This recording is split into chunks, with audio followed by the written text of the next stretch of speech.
14 বছর বয়সে বিয়ে হয়, 8 বছরের সংসার করলাম। এই তো 7 মাস হচ্ছে বিধবা হয়েছি। এখন আমি বাবার বাড়িতেই আছি। আমি একজন কৃষক পরিবারের মেয়ে। আমার বাবা একজন কৃষক। আমাদের দিন আনতে দিন ফুরোতো, এমনই অবস্থা ছিল সে ছোটবেলা থেকেই। আমরা কখনো কখনো দুবেলা খাবার পেতাম না।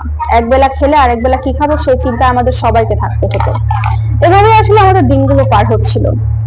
তারপর ধীরে ধীরে যখন আমি বড় হলাম, 14 বছর বয়স যখন হয়ে গেল, তখন আমার বাবা চিন্তা করলো যে মেয়েটাকে বিয়ে দেওয়া উচিত।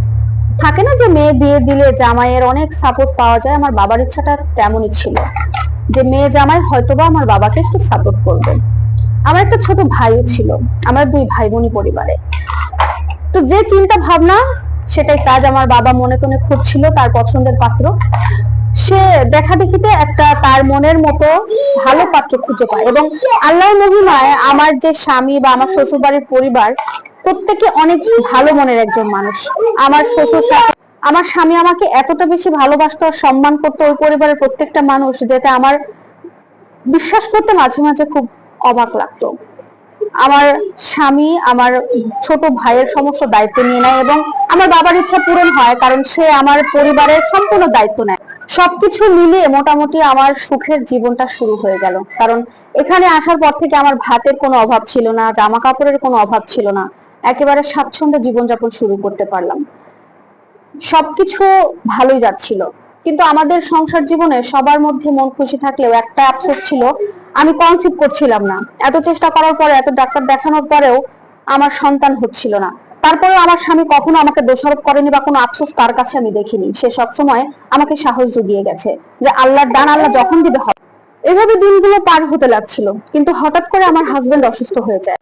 তাকে নিয়ে আমরা খুব টেনশনে পড়ে যাই।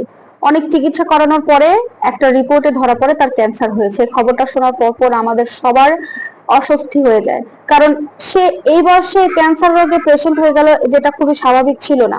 তাকে অনেক চিকিৎসা করানো হয়েছে, কিন্তু তাকে আমরা বাঁচাতে পারিনি। একদিন হঠাৎ করে সে আমাদেরকে ছেড়ে চলে যায়। তারপর থেকে আমার পুরো দুনিয়া অন্ধকার হয়ে যায়। আমি কাউকে আমার আমার দ্বিতীয় পুরুষ হিসেবে আমি কখনো কাউকে ভাবতে পারি না। আমি সবকিছু মেনে নিয়ে নিজেকে বন্দি করে নিলাম আমার শ্বশুর বাড়িতেই। আমি কোথাও যেতে চাই না। এভাবে বেশ কয়েক মাস পার হওয়ার পরে, প্রায় 3-4 মাস পার হওয়ার পরে, আমার শ্বশুর শাশুড়ি, আমার মা বাবা সবাই মিলে আমাকে বোঝাতে শুরু করে, দেখ মা, তোর বয়স কম, তুই এভাবে থাকলে তোর ভবিষ্যৎ নষ্ট হবে। শুধু শুধু তুই এখানে পড়ে থাকিস না। এমনকি আমার শ্বশুর শাশুড়ি জোর করে বলে, মা, আমি তোমাকে ভালো ছেলে দেখে বিয়ে দেব, তোমার জীবনটা এখানে শেষ করার কোনো মানে হয় না। সবকিছু মিলিয়ে আমি রাজি হই না, তারপরে তারা আমাকে বাধ্য করে এই সমস্ত কাজে রাজি হতে। এবং এক পর্যায়ে সবার সাথে বসে আলাপ আলোচনা করে সবার সিদ্ধান্তে আমাকে শ্বশুর বাড়ি ছাড়তে হয়, এবং এখন আমি বর্তমানে আমার বাবার বাড়িতে আছি। এখন সবাই চাচ্ছে আমি যেন একটা নতুন পরিবারে নতুন জীবন শুরু করি। কিন্তু বিশ্বাস করুন, তাদের কথায় আমি রাজি হলেও আমি মন থেকে এখনো মানতে পারি না যে আমি নতুন ভাবে জীবন শুরু করব। তবে জানি না আমি কতদিন এভাবে নিজেকে শক্ত সামর্থ্য রাখতে পারবো। আপনারা সবাই আমার জন্য দোয়া করুন।